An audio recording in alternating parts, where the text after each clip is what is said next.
I don't know if I like, paintings that like abstract paintings that don't have any meaning, or if I like them because they have multiple translations. Most art, if it's legitimate art, we're not talking about just somebody copying something, but something that's truly creative, is going to be a function of what you're doing inside yourself and also from other people that influence you. But then there's also other forces that enter into it that are way beyond our understanding of what creativity is and where it comes from. Make clear? Because what I mean is you can be doing something and other forces will enter in that have nothing to do with what you're thinking about. Yeah, so even if it's... Here's an example. This painting is the 12th one that I did. Most of the time I told you I work horizontal, and then I'll put it up vertical and add the fish and all the details, okay? So I've got a lot of fish in here and a little tiny, and this is a little seahorse that I amplify. If you look right here, you can see a moray eel. See the green moray eel? Yes. With the eye and the head coming out. Yeah, now, totally. That crystallized like that. I didn't paint that. So how do you explain that? It's just like a random thing, but it has meaning because it's a legitimate figure that is a coral reef animal. Yeah. That I didn't deliberately paint in there. Painting. But that's an example of other forces coming into a painting that I don't really have any control over. Now I chose the paint maybe, and it's a green paint, and I poured it there, but I didn't pour it there thinking I'm going to do a moray eel. Yeah.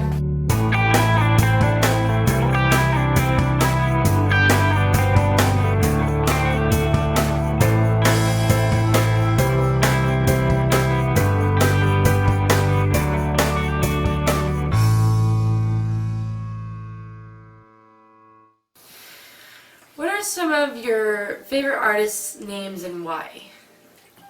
Well, I would think that probably one of my favorite artists is Kandinsky. And Kandinsky was a colorist and an abstract painter, lived a while back. And I really liked his use of color and form and geometric shapes. I just thought it was brilliant. Do you have a copy I don't of have any Kandinsky on the walls, no. I also So like Vermeer, his use of light and his portraits of people. I thought was really great. Girl with the I like Van Gogh. Everybody likes Van Gogh. Any artistic quirks that you can call your own? Any artistic parts that I can call Quirks. Quirks. Or... Yeah. I like to do white dots compulsively. Yes, we've already on my discussed that. paintings, That's I funny. will compulsively outline stuff. It's just real satisfying. I have a friend that does quilts, and her name is Mary Jo, and she tells me she just likes to get into the flow of all the little detail. She does beautiful quilts. Oh wow. And I think it's the same thing doing the dots. It's just, okay, there, that's done. I finished that.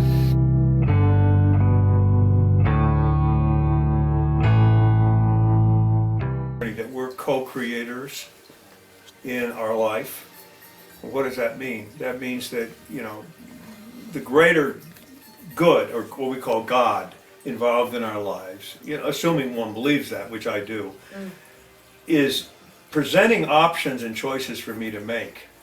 And that's where the free will comes in. So I make choices that are going to determine where my life is going to a certain degree. I like that. Because there's a lot of things I can't control, but those choices I can. One of the things you can control is your inner state to a certain degree, not always. That's Very I've hard. always been. Very, I but want that's absolute. But well, you nothing's can't. absolute. But controlling how you think and how you visualize things, having a positive outlook, makes a lot more sense than having a negative outlook or having your fears control you. Well, we all do that. We have to deal with that because if you're thinking positively about something, then my suspicion is that helps form that positive outcome in one's life.